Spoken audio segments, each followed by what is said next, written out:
हर हर महादेव दोस्तों। तो अभी रिसेंटली मैंने केदारनाथ धाम की यात्रा कंप्लीट करी है।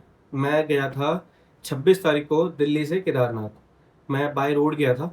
तो अगर मैं इस वीडियो को बनाने का एक ही मेरा मकसद है, अगर कोई अभी जाना चाह रहा है केदारनाथ और कोई और जो आगे प्लान कर रहे हैं, तो प्लीज़ मैं चाहता हूँ कि आप इस वीडियो को एक बार पूरा देख लें। उसके बाद ही आप अकॉर्डिंगली आप इस चीज़ का प्लान करें आगे कि आपको कैसे करना है। अगर आप फैमिली के साथ जा रहे हैं तो आप वीडियो देख लेना। सोलो जा रहे हैं या कुछ फ्रेंड्स के साथ जा रहे हैं, सबके लिए ये वीडियो बहुत यूज़फुल होने वाली है। तो प्लीज़ आप इस वीडियो को पूरा देखना।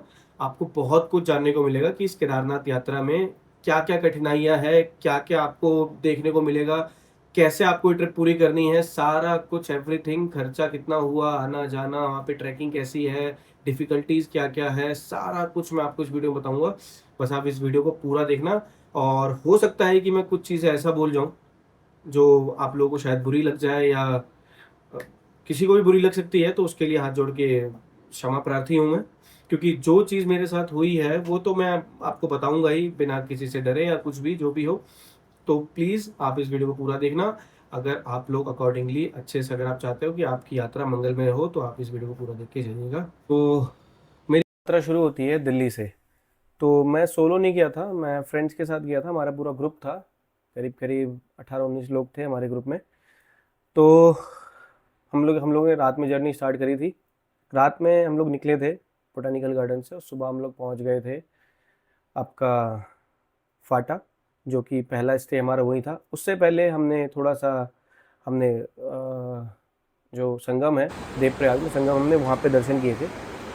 और उसके बाद फिर हम धारा देवी टेम्पल गए थे। धारा देवी में धारी देवी, सॉरी, धारा देवी नहीं, धारी देवी ही नाम है उनका। तो धारी देवी टेम्पल हमने विजिट किया था। उसके बाद हमने वहीं पे फ्रेश होके थोड़ा नाश्ता वास्ता करके फिर हमने पहला जो स्टे था हमारा, वो फाटा में था। तो हमने वहाँ पे हमारा स्टे था, तो हमने वहाँ स्टे लिया था, वहाँ हम रुके थे।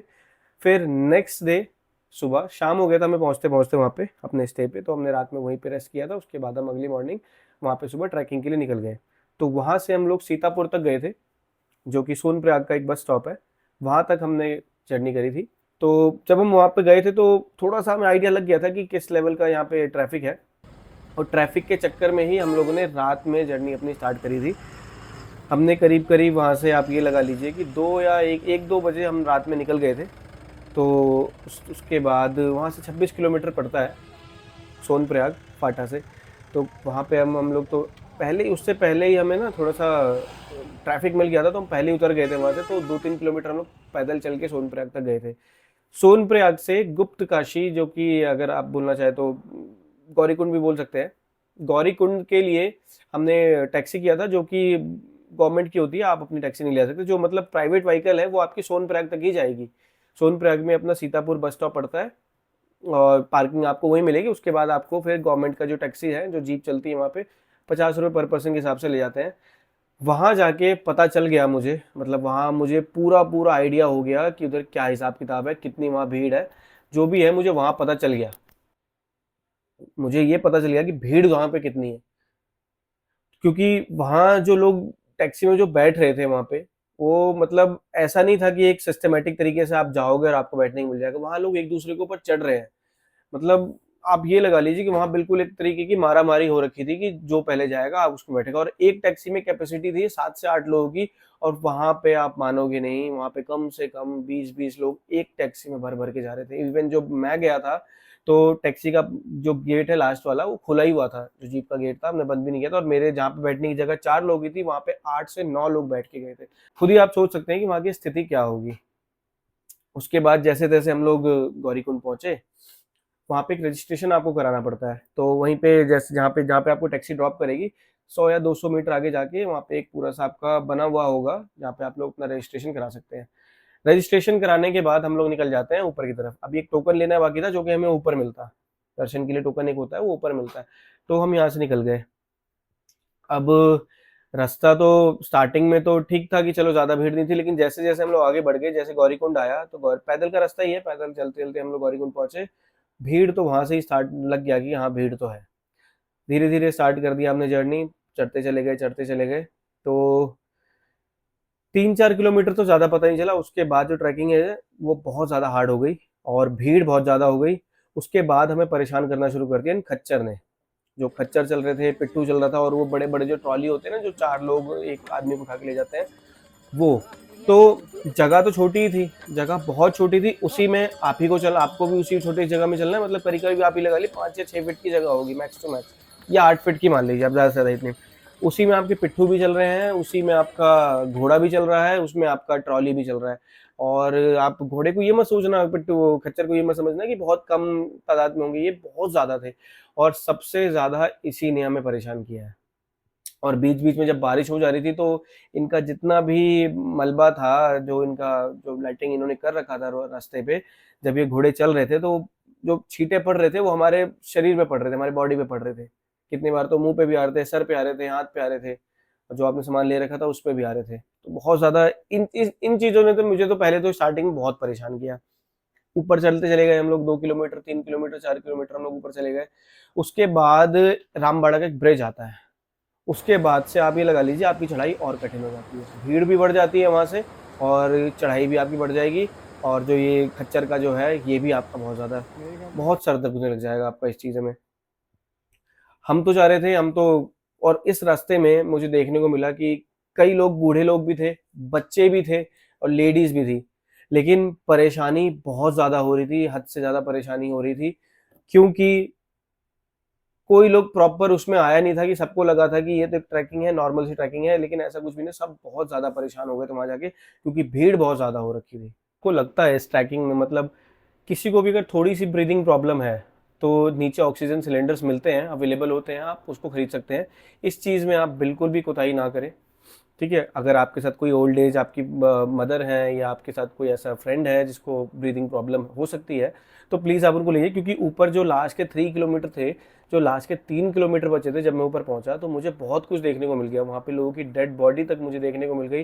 तो मेरी तरफ से आपको एक सजेशन ये रहेगा कि अगर आपको थोड़ी सी भी ब्रीदिंग प्रॉब्लम है, तो प्लीज़ आप ऑक्सीजन सिलेंडर लेके जाएं, ठीक है। इस चीज़ में आप बिल्कुल भी वो ना करें कि नहीं मैं तो चला जाऊँगा, मुझे कोई दिक्कत नहीं है।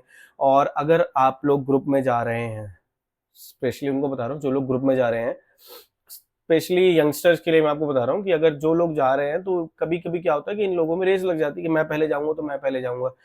बिल्कुल भी ऐसा मत करना, ये नॉर्मल ट्रैकिंग नहीं है, कतई ऐसा मत करना। ये वैसे वहाँ पे तो 16 किलोमीटर का ऐसा कुछ लगा रहता है बोर्ड, लेकिन मेरे हिसाब से 16 किलोमीटर नहीं है, लगभग-लगभग 20-22 किलोमीटर के अराउंड है ये आपका ट्रैकिंग पूरा, ठीक है? तो ये चीज़ आप बिल्कुल मत करना, कॉम्पिटिशन बिल्कुल मत करना, हर थोड़े देर में पानी पीते रहना, जहाँ लगे आराम करना है, वहीं आराम करना, क्योंकि कोई-कोई चढ़ाई आपकी ऐसी आ जाती है कि आपको लगता है कि आपको रुकना है, और आप प्लीज़ वहाँ पे रुक जाना। टाइम कितना भी लगे कोई दिक्कत नहीं, हमें खुद 10-12 घंटे 12-13 घंटे लग गए थे, तो ये मत सोचना कि मैं तो जाके रिकॉर्ड तोड़ दूँगा तो मुझे कोई मेडल मिल जाएगा, वहाँ आपको कोई मेडल नहीं देगा। वहाँ की जो भी वहाँ के प्रशासन है, वो आपकी बिल्कुल भी हेल्प नहीं करेगा। अगर आप ये सोच के जा रहे हो कि मुझे कुछ हो जाएगा तो प्रशासन आगे आपकी हेल्प कर देगा, तो वो कुछ नहीं करेगा, वो अपना खुद बिज़ी है। जो करना है आपको खुद करना है, तो आप अपनी सेफ्टी अपने हाथ में लेके जाना, खाने-पीने का पूरा सामान आप लेके जाना अच्छे से, और हो सके जितना हो सके उतना कम सामान लेके चढ़ना, क्योंकि चढ़ाई ऊपर है। देखो मैंने तो बहुत सारा सामान ले लिया था, मैंने खाने-पीने का बहुत सारा सामान नीचे ही ले लिया था, और पहनने का भी ले लिया था। पहनने का भी आप लेके जाना, ऊपर -4 डिग्री तक आपको मिल जाएगा देखने को। नीचे मुझे भी नहीं लगा था कि इतना होगा, लेकिन ऊपर -4 चला गया था, तो आप पहनने के लिए लेके जाना। तो मैंने क्या करा था, मैंने एक पिट्ठू कर लिया था जिसको मैंने अपना सारा सामान दिया था। मतलब हम 3 लोग थे, हम 3 लोग ने मतलब आपस में मिल के एक पिट्ठू कर लिया था, जो कि उसने 2500 रुपए हमारा नीचे से लिया था। गौरीकुंड से 2-3 किलोमीटर ऊपर चढ़ने के बाद मुझे ऐसा लगा कि अब हमें करना चाहिए, क्योंकि इतना टाइम है, 12-13 घंटे या कोई आम बात तो होती नहीं है इतना सब भारी लेके चलना, तो हमने पिट्ठू कर लिया था। अगर आपको भी लगता है कि आपको कुछ करना चाहिए, तो प्लीज़ कर लेना बिना किसी कंपटीशन के कि नहीं मैं तो बहुत बड़ा शक्तिमान हूँ, ऐसा कुछ भी नहीं होगा, ठीक है? आप अपनी ज़िम्मेवारी लेके जाओगे उधर, ये ध्यान रखना। आप अगर अपनी ज़िम्मेवारी उठा रहे हो तो बहुत बड़ी बात है, दूसरों की तो आप छोड़ दो, क्योंकि वहाँ मैंने बहुत कुछ देखा है। तो ऊपर चढ़ा, मैं हेलीपैड तक आया, हेलीपैड आने तक जैसे ही मैं हेलीपैड पहुँचा ऊपर, बहुत तेज़ हवा चलने लग गई, बहुत ही ज़्यादा, और वहाँ पे बर्फ़ भी गिरने, ओले वगैरह गिरने लग गए थे। तो करीब-करीब आधे घंटे का मैंने हॉल्ट लिया वहाँ पे, क्योंकि बहुत तेज़ हवा चल रही थी। मौसम एकदम से चेंज हो जाता है, कुछ पता नहीं चलता है, तो काफ़ी देर तक मैंने वेट किया। उसके बाद फिर मुझे ऐसा लगा कि मेरी आरती मिस हो जाएगी, करीब 6 बजे वहाँ से आरती शुरू हो जाती है। तो 5 सवा 5 मेरे को हो गए थे, और अभी भी 3 साढ़े 3 किलोमीटर मेरा रह रहा था शायद। 3 शायद उससे कम ही रह रहा था। तो इतना मुझे लगा चलना चाहिए। जैसे ही मैंने चलना स्टार्ट किया, मौसम और ख़राब होता चला गया। मैंने थोड़ा देर और हॉल्ट ले लिया। मैं वहाँ पे पहुँचा 6:30 करीब, 6:30 या पौने 7 के करीब। लेकिन मुझे आरती देखने को मिल गई। इसमें मुझे बहुत वो हुआ कि चलो मैंने आरती देख ली। आप लोग ऐसा मत करना, अगर लगे कि आपको भाई नहीं चढ़ा जा रहा है आपसे, नहीं कुछ हो रहा है, तो प्लीज़ प्लीज़ आप लोग बिल्कुल वो मत करना, क्योंकि वहाँ बहुत लोगों की ब्रीदिंग प्रॉब्लम स्टार्ट हो गई थी। लास्ट 3 किलोमीटर के ऐसे होते हैं कि अच्छे-अच्छों की ब्रीदिंग प्रॉब्लम शुरू हो जाती है वहाँ पे। ऐसा कुछ नहीं कि ऑक्सीजन की कमी है, ऑक्सीजन की कमी नहीं है, लेकिन जो चढ़ाई ऐसी है कि आप हांफने लग जाएँगे बहुत ज़्यादा, ठीक है? अगर आपके साथ मदर हैं तो प्लीज़ आप उनके साथ रहिए, उनको छोड़िए नहीं, ठीक है? उनसे बार-बार पूछते रहिए, पानी पीते रहिए। वहाँ बोर्ड भी आपको लगा हुआ दिख जाएगा कि बार-बार आपको पानी पीना है, बार-बार आपको कुछ ना कुछ खाते-पीते रहें ताकि आपकी एनर्जी बॉडी में बनी रहे। हम ऊपर पहुँचे, ऊपर पहुँचने के बाद पहला व्यू मैंने देखा, मुझे बहुत मज़ा आया, मेरी सारी थकावट मिट गई। शाम हो गई थी, लाइन तो लगी हुई थी दर्शन के लिए, तो हमने क्या करा कि हमने सबसे पहले स्टे लिया। मैंने वहाँ का पहले कैंप बुक कर रखा था, लेकिन कैंप मुझे वहाँ का पसंद आया नहीं, क्योंकि ना कैंप तो बिल्कुल आप समझो कि बिल्कुल बेकार घटिया क्वालिटी का था। ठंड तो आपको लगती -4 डिग्री हो रहा था, तो मुझे नहीं लगा मुझे नींद आ पाएगी इस कैंप में। और नहाने की कोई सुविधा नहीं थी वहाँ पे। एक कैंप मिला भी था, तो वो मुझे उसने कहा कि मैं 100 रुपये एक्स्ट्रा लूंगा, आपको 1 बाल्टी गर्म पानी दे दूंगा। तो मुझे ठीक नहीं लगा, तो मैंने होम स्टे ले लिया। होम स्टे आपको मिल जाएगा पीक टाइम पे भी, कोई दिक्कत नहीं है, आपको होम स्टे मिल जाएगा आराम से। अगर आप जाओ तो 1000-2000 की रेंज में आपको अच्छा खासा होम स्टे आपको मिल जाएगा, अवेलेबल हो जाएगा वहाँ पे। मैंने होम स्टे लिया और सब कुछ खाते-पीते मेरे को बज गए थे 9, साढ़े 9, वहाँ पे ऊपर पहुँचते-पहुँचते बज गए थे। 10, साढ़े 10 तक खा पी के मैं तैयार हो गया था। उसके बाद लोगों ने वहाँ पे, मैंने पूछा कि अब यहाँ पे दर्शन के लिए कैसे होगा? तो वहाँ पे लोगों ने बताया पहले तो आपको टोकन लेना पड़ेगा। टोकन वहाँ पे 10 बजे तक मिलता है। तो 10 बजे तक आप वहाँ पे, मंदिर के बाहर ही जगह है, वहाँ पे आपको टोकन मिल जाएगा, तो प्लीज़ आप टोकन ले लीजिएगा। वैसे वहाँ चेक तो वैसे हुआ नहीं था, लेकिन क्या पता कब चेक कर लें ये लोग, तो टोकन आप पहले ले लीजिएगा। टोकन लेने के बाद फिर मैं वापस होटल में गया, तो वहाँ पे मैंने पूछा होटल वालों से कि दर्शन के लिए कैसे है? तो उन्होंने मुझे बताया कि आपको रात में ही लाइन में लगना पड़ेगा, तब जाके आपका सुबह नंबर आएगा। रात में मैं, आप ये लगा लीजिए कि मैं 1 बजे लाइन में लग गया था, मतलब सिर्फ़ मैं 2 घंटे सोया था। 2 घंटे सो के फिर वापस मैं लाइन में लग गया था नहा धो के। 1 डेढ़ बजे, 2 बजे मैं करीब-करीब लाइन में लग गया था। उसके बाद मेरा नंबर आया सुबह 10 से 11 के बीच में, मेरा 10 साढ़े सवा 11 तक मेरा नंबर आ गया था। मेरे दर्शन हो गए। अब ये लगा लीजिए करीब-करीब 10 घंटे लग गए थे मुझे आराम से। 10-11 घंटे मुझे दर्शन की लाइन में लग गए थे। मतलब इतनी लाइन हमेशा रहती है वहाँ पे कि आपको 10 से 12 घंटे लग जाएँगे आपको। ठीक है, मैंने दर्शन करा, फिर वहाँ से दर्शन करने के बाद हम लोग ने थोड़ा बहुत खाया-पिया। दर्शन करने में मैं आपको बताऊँ कि मेरा एक्सपीरियंस कैसा था, तो दर्शन जब मैं करने गया था अंदर, पहली चीज़ तो वहाँ पे बहुत सारे पंडित आपको मिल जाएँगे जो आपसे बोलेंगे कि आप अपना प्रसाद मुझे दीजिए। आप उनको अपना, आपको लगता है कि ये लोग आपको प्रसाद चढ़ा देंगे, आपने प्रसाद उनको दे दिया अपना, जो आप प्रसाद लेके जाते हैं थैला में। तो जैसे ही थोड़ा बहुत तो प्रसाद चढ़ाते हैं, जो कि आप खुद भी चढ़ा सकते हैं। मतलब अंदर ऐसा नहीं है कि आपको पंडित की ज़रूरत ही पड़ेगी, आप खुद आप अपने आप से ही पूजा कर सकते हैं। वहाँ पे शिवलिंग जो होता है, वहाँ पे आप खुद भी पूजा कर सकते हैं। एक वीडियो में डाल दूँगा, आप देख लेना उसमें कैसे पूजा लोग कर रहे हैं, तो उसमें आप खुद भी पूजा कर सकते हैं। मैंने ये गलती कर दी कि मैंने इन पंडितों को दे दिया, तो इन्होंने क्या करा, इन्होंने ले लिया, उसके बाद ये लोग दक्षिणा माँगने लग गए। मतलब वहाँ पे बहुत की तादाद में 6-7 पंडित होंगे जो कि आपसे, मतलब पहले आप एक को दोगे तो आपको लगेगा आपकी पूजा होगी, फिर आप आगे बढ़ोगे थोड़ा-सा, फिर और पंडित वहाँ पे माँगेंगे, फिर वहाँ पे वो वीआईपी दर्शन के लिए बोलेंगे। वीआईपी दर्शन आपकी 3 से 4-5 हज़ार के रेंज में भी आपको वहाँ पे पंडित ऑफ़र करते हैं कि हम लोग आपको दर्शन करा देंगे, और अलग से पूजा जो होती है वो भी आपको करा देंगे उसमें, ठीक है? अगर आप चाहे लाइन में ना लगना चाहो तो 3-4 हज़ार रुपए का, मतलब होटल वालों ने मुझे बताया था कि अगर आप लाइन में नहीं लगना चाहते हो तो सुबह-सुबह वीआईपी दर्शन होते हैं, 3-4 हज़ार रुपए लेते हैं वो लोग, आपको दर्शन करा देंगे। सुबह 6 बजे करीब, 5 बजे मंदिर खुलता है, 5 बजे आप लाइन में लगोगे तो 6, 7, 8 बजे तक आपके दर्शन हो जाएँगे वीआईपी दर्शन से। मतलब 2-3 घंटे तो आपको फिर भी वीआईपी दर्शन में भी लगने हैं। तो पैसे आपके इसमें करीब-करीब लग जाएँगे 2 से 3 से 4 हज़ार, 4-5 हज़ार रुपए, वो डिपेंड करता है कि आपको कैसे पंडित मिले, तो वहाँ का कोई रेट फिक्स नहीं है कि आपको इतना ही लगेगा। जब आप अंदर नॉर्मल एंट्री करते हो दर्शन के लिए, तो बहुत सारे पंडित मिलेंगे जो कि आपका प्रसाद लेंगे, आपका प्रसाद चढ़ाएँगे, उसके बाद आपसे दक्षिणा माँगेंगे, कोई 500 माँगेगा, कोई 1000 माँगेगा, कोई कितना माँगेगा, ठीक है? तो इस चीज़ से आपको बचना है। आपको किसी को अपना प्रसाद नहीं देना, आपको लाइन में लग के जाना है, शिवलिंग तक पहुँचना है, शिवलिंग में अपना प्रसाद निकालना है, फटाफट आपको पूजा करनी है, पूजा करके सीधा आपको बाहर आना है। बाहर आने के बाद जो एक्सपीरियंस हुआ, बाहर तो बहुत सारे साधु लोगों ने बना रखा था अपना कैंप वगैरह, जिसमें वो लोग थे। तो कुछ बात उनकी तो अच्छी थी, लेकिन कुछ बात बहुत मुझे खराब लगी कि मतलब एक वो स्थल ऐसा है कि जहाँ पे एक पवित्र ऐसी जगह है जहाँ पे सबको मर्यादित रहना चाहिए। मेरा ऐसा मानना है, बाकी औरों का तो मुझे पता नहीं, लोग अघोरी हैं, तो मर्यादित रहना चाहिए। तो वहाँ पे बहुत सारी ऐसी चीज़ें मेरे को देखने की मिली जो मतलब वो लोग सिगरेट पी रहे थे, मुझे ये अच्छा नहीं लगा लिटरली। अब इनका कल्चर होता होगा, गोरी है भाई, इनका कल्चर होता होगा तो कोई बात नहीं, लेकिन मुझे ये चीज़ ठीक नहीं लगी कि मंदिर के बाहर। अब देखो, अब इन लोगों से इंस्पायर होके बहुत लोग ऐसा करते हैं। अब ये लोग पीते हैं तो वहाँ पे जो जाते हैं वो लोग भी बहुत ज़्यादा इंस्पायर हो जाते हैं कि ये लोग तो पी रहे हैं, भोले का प्रसाद है, भोले बाबा का प्रसाद है, तो ये लोग भी चरस गांजा वगैरह का सेवन करते हैं। तो इससे हमारी जो यूथ है उस पर भी थोड़ा असर पड़ता है। हाँ, इन लोग को अगर ये सब चीज़ें करनी है तो इन लोग की एक सेपरेट जगह होनी चाहिए। मुझे ऐसा लगता है कि ये लोग ओपन में ये चीज़ें ना करें। ठीक है, दर्शन हो गए। तो उस टाइम तो बहुत ज़्यादा बारिश हो रही थी, मैं मुझे तो खैर उतना देखने को भी नहीं मिला जितना मैं सोच रहा था एक्सप्लोर करूँगा। वहाँ बारिश शुरू हो गई थी, फटाफट मैंने अपना जूते पहने, फटाफट मैं वहाँ से निकला और हम लोग निकल गए भैरव बाबा की तरफ। भैरव बाबा गए, दो वहाँ से 1 डेढ़ 2 किलोमीटर की ट्रैकिंग है भैरव बाबा के लिए, वहाँ भैरव बाबा हम लोग करके आए। फिर वहाँ से हम लोग नीचे आए वापसी। तो भैरव बाबा के दर्शन हो गए वहाँ पे हमारे अच्छे से। आपका करीब करीब आधा घंटा करीब आपको लगेगा, आधा 1 घंटा आपको लगेगा, भैरव बाबा के दर्शन करके आ जाओगे। और एक चीज़ और मैं बात करना चाहता हूँ कि वहाँ की फूड की प्राइसिंग क्या है। तो जैसे-जैसे आप ऊपर बढ़ते जाओगे, ऐसा नहीं है कि आपको नीचे से ही सेम रेट मिलेगा। जैसे-जैसे आप ऊपर बढ़ते जाओगे, वैसे-वैसे प्राइसिंग में फ़र्क आना शुरू हो जाएगा। जैसे आप नीचे जाओगे तो नीचे आपको पानी की बोतल 50-40 की भी मिलेगी। थोड़ा ऊपर आओगे 70, 80, 90 और टॉप पे आ जाओगे केदारनाथ मंदिर के पास तो आपको ₹100 की एक पानी की बोतल मिलेगी। इसी तरीके से फूड का भी है, तो नीचे आपको ₹50, ₹60, 70, 80 ऐसे-ऐसे आपको ऊपर मिलेगा। ठीक है? तो चीज़ें थोड़ी-सी महँगी है, तो आप कोशिश करके आओ कि अगर आप थोड़ा बहुत जितना आप सामान लेके आ सकते हो उतना आप लेके आओ, अदरवाइज़ पानी तो आपको खरीदना पड़ेगा ही ऊपर। बाकी कमी किसी चीज़ की नहीं है, ना फूड की कमी है, ना पानी की कमी है, कमी किसी चीज़ की नहीं है, ना स्टे की कमी है।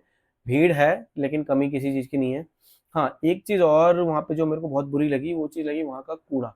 मतलब मंदिर के पीछे ही एक ऐसा डंप यार्ड आपको मिलेगा जैसे मतलब आप देखो जैसे कि दिल्ली में आपने गाज़ीपुर देखा होगा, जो आपका पूरा जो कूड़े का जो पहाड़ है, ऐसा एक छोटा-सा पहाड़ आपको केदारनाथ में मिलेगा।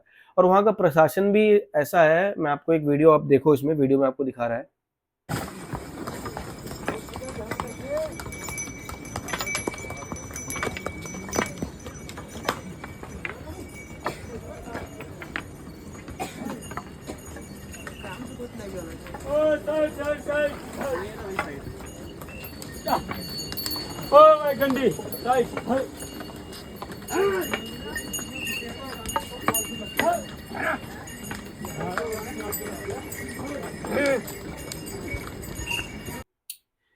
तो आपने इस वीडियो में देखा कि ये लोग यहाँ के प्रशासन के हैं, मतलब ये गवर्नमेंट है और यही लोग पहाड़ में कूड़ा फेंक रहे हैं।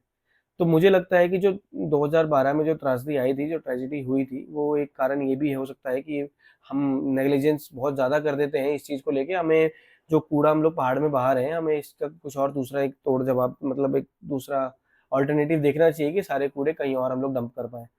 और जितने पर्यटक आते हैं उनसे भी हमसे मैं कहना चाहूँगा कि आप लोग अगर जा रहे हो तो प्लीज़ वहाँ कूड़ा मत फैलाओ। मैं खुद अपना एक पाउच लेके गया था जिसमें मैंने वहाँ पे एक भी कूड़ा नहीं किया था। मेरे को जहाँ डस्टबिन दिख रहा था मैं डस्टबिन में डाल रहा था। मैं एक पॉलीथीन अपने साथ में लेके चल रहा था।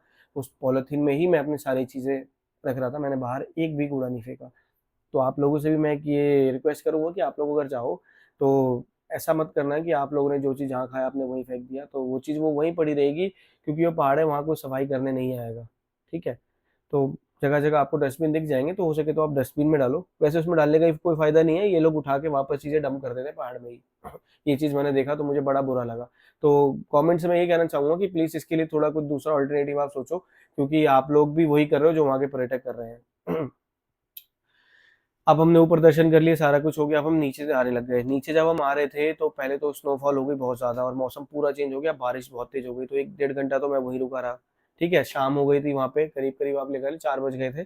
4 से 5 साढ़े 5 तक हमने वेट किया, 5 साढ़े 5 के बाद हमने नीचे ट्रैक डाउन करना शुरू कर दिया। बारिश हो रही थी फिर भी हम लोगों ने ट्रैक डाउन स्टार्ट कर दिया क्योंकि टाइम से पहुँचना ही बहुत ज़रूरी था। ट्रैक डाउन जब हम कर रहे थे तो वहाँ पे भीड़ बहुत ज़्यादा हो गई थी, मतलब इतनी भीड़ थी कि आप पूछो मत, जितनी मैंने देखी ही नहीं थी अभी तक ऊपर चढ़ाई में। तो उस भीड़ के वजह से मैंने एक अल्टरनेटिव रास्ता लिया जो कि पहाड़ों के नीचे से होके जाता था। मतलब जो वैसा वो रास्ता सेफ तो नहीं था, लेकिन फिर भी मैंने लिया कि हम लोग थोड़ा जल्दी पहुँचे क्योंकि वहाँ बहुत ज़्यादा ट्रैफिक लगी थी। आप ये लगा लीजिए 6-7 किलोमीटर का लंबा पूरा ट्रैफिक लगा होता और आपको वहाँ खड़ा रहना पड़ता, तो इससे मेरा टाइम बहुत वेस्ट होता। इस वजह से तो फिर मैंने तो ये ऑफ रोडिंग आप कह सकते हो कि मैंने वो वाला पहाड़ों वाला रास्ता लिया, जो कि बहुत रिस्की था। आप ना लो, अगर आप लेना चाहते हो तो आप अपने पूरा सूझबूझ के साथ लेना, अगर आप कर सकते हो तो ही जाना, अदरवाइज तो मैं रिकमेंड नहीं करूँगा कि आप इस रास्ते से जाओ। और फिर जैसे ही मैं वहाँ से नीचे आया, अपना ट्रैक डाउन करके हम लोग वापस गौरीकुंड नीचे आ गए, तो वापस से हमें वो टैक्सी लेनी थी। लेकिन इस बार जो मारामारी मैंने देखी थी वैसा नहीं था। इन पुलिस वालों ने क्या कर रखा था, पूरी लाइन लगवा रखी थी, और वो लाइन करीब करीब आप ये लगा लो कि करीब 3 से 4 हज़ार लोग उस लाइन में लगे हुए थे। बहुत लंबी लाइन थी, करीब करीब 1-1.5 किलोमीटर लंबी लाइन थी वो। अब मुझे लगा कि भाई अब रात हो गई थी बहुत ज़्यादा, मैं थक गया था, मुझे उस लाइन में लगने का 1% भी मन नहीं था। तो मैंने देखा कुछ लोग आगे जा रहे हैं लेकिन वापस आ नहीं रहे। मुझे तो लगा कि स्टार्टिंग में कि वो लोग 3-4 किलोमीटर पैदल जा रहे हैं, क्योंकि गौरी कुंड से आपको सोनप्रयाग तक पैदल जाना, टैक्सी में जाना था, तो वहाँ से 5 किलोमीटर करीब पड़ता है, तो 5 किलोमीटर में वो लेके आते हैं, 5 किलोमीटर लेके जाते हैं। तो ये जो रास्ता था, मुझे लगा ये लोग शायद पैदल जा रहे होंगे। मैंने भी फिर डिसाइड कर लिया है, मैंने बोला अब रात भर खराब करने का कोई फायदा नहीं, क्योंकि 3-4 हज़ार लोग, आप समझ रहे हो कि मतलब एक एक टैक्सी आएगी और 7-7 लोग ऊपर से लेके जा रहे थे वो लोग। पहले तो ये था कि 10-10 20-20 लोग भर रहे थे, लेकिन इस बार जो था वो 7-7 लोग लेके जा रहे थे। पूरे ट्रैफिक वालों ने, पूरा जो पुलिस वाला का मैनेजमेंट था, उन्होंने ऐसा कर रखा था पूरी लाइन लगवा के, उसके बाद 6-6 7-7 लोग जितनी कैपेसिटी थी उस जीप की, उसके हिसाब से वो लोग भेज रहे थे। तो मुझे लगा कि मैं इससे बिल्कुल भी संतुष्ट नहीं था। नहीं तो मुझे तो सुबह हो जाती, अगर मैं लाइन में लगता तो आप ये लगा लो कि सुबह आराम से हो जाती, 12-10-12 घंटे आराम से मुझे लग जाते उसमें भी। तो मैं आगे आ गया, तो मैंने जब मैं आगे आया तो आगे थोड़ा सा करीब करीब आप ये लगा ली मैं आधा किलोमीटर ही चला हूँगा। मैं वहाँ देखता हूँ कि जो टैक्सी वाले थे वो आधे तो आगे आ ही नहीं रहे थे, जितने लोग जा रहे थे उन्हीं को लोग, जितने लोग मतलब लाइन से निकल के आगे जा रहे थे पैदल, उन्हीं को बैठा के वो लोग वहाँ से वहाँ जा रहे थे। इसीलिए इस वजह से टैक्सियाँ वहाँ पे ज़्यादा आ नहीं पा रही थी, और ये लोग बता रहे थे कि शॉर्टेज है, मतलब वो थोड़े ज़्यादा पैसे ले रहे थे। तो ऐसा ही मैंने एक काम किया था, मैंने भी थोड़ा बहुत मैं आगे चला गया था, तो वहाँ से टैक्सी वाले से मेरी बात हुई। उसको मैंने 50 की जगह 250 रुपये दिया। मतलब हम 2 लोग थे, मैं और मेरा एक फ्रेंड था, हम लोगों ने 250 250 उसे दिया, तो उसने फिर हमें बैठाया और फिर वो हमें लेके गया 5 किलोमीटर का। हम लोगों ने 250 रुपये पे किया था वहाँ पे। मतलब इस लेवल तक का आपको देखने को मिलेगा, अगर आप, मतलब मैं ये बताना चाह रहा हूँ कि अगर आप जा रहे हो तो इतना मेंटली प्रिपेयर्ड होके जाना है कि ये सारी चीज़ें आपको फेस करनी पड़ेंगी। ठीक है, पैसे भी खर्च होंगे और आपको स्ट्रगल भी करना पड़ेगा, बहुत ज़्यादा आपको सफ़र भी करना पड़ेगा और पैदल चलना पड़ेगा, थकावट भी बहुत ज़्यादा होगी, हर चीज़ आपको फेस करने के लिए आपको तैयार रहना पड़ेगा। इसीलिए अगर आप अपने साथ कोई बूढ़ी अपने माँ बाप को लेके जाना चाहते हो, अपने माता पिता जा रहे हो, तो प्लीज़ थोड़ा सोच समझ के जाना, क्योंकि इतनी सारी चीज़ें आपको डिफ़िकल्टीज़ मिलेगी, और ये आने वाले मई जून जुलाई तक भी आपको ये सारी चीज़ देखने को मिलेगी, क्योंकि भीड़ कम नहीं होगी, भीड़ और बढ़ेगी ही। इन सारी चीज़ों को आप देखते हुए ही जाना कि इतनी कठिनाइयाँ आपको झेलनी पड़ेगी। तो ये थी मेरी पूरी जर्नी का पूरा एक्सपीरियंस। तो आप ये लगा लो कि आपको थोड़ा बहुत तो कष्ट सहना पड़ेगा अगर आप जा रहे हो यहाँ पे। थोड़ा बहुत तो आपको प्रॉब्लम फेस करनी पड़ेगी, कि प्रॉब्लम से, क्योंकि है वहाँ पे भी। आप ये सोच के जाओगे कि पिकनिक स्पॉट है तो ऐसा कुछ भी नहीं है। आपको लाइन लगानी पड़ेगी हर चीज़ के लिए, दर्शन के लिए लाइन है, ट्रैक करने के लिए लाइन है, ट्रैक डाउन करने के लिए लाइन है, खाने के लिए लाइन है, रेस्ट करने के लिए लाइन है, होटल के लिए लाइन, हर चीज़ के लिए आपको वहाँ लाइन लगवानी पड़ेगी। आपको बहुत पेशेंस रहना पड़ेगा। आपको ये नहीं कि आप जाओ और आपको सारी चीज़ें वहाँ मिल जाए। ठीक है, तो ऐसा नहीं है। अगर आप पैसे भी दे रहे हो, वीआईपी दर्शन भी कर, तब भी आपको 3 से 4 घंटे लगने ही वाले हैं आराम से। ठीक है, तो ये मेरा पूरा एक्सपीरियंस था। अगर किसी को किसी बात का बुरा लगा हो तो उसके लिए मैं क्षमा प्रार्थी हूँ। बाकी अगर आप जा रहे हो तो प्लीज़ आप प्रिपेयर्ड होके जाओ, अच्छे से जाओ और अपने दर्शन को मंगलमय करके जाओ। हर हर महादेव।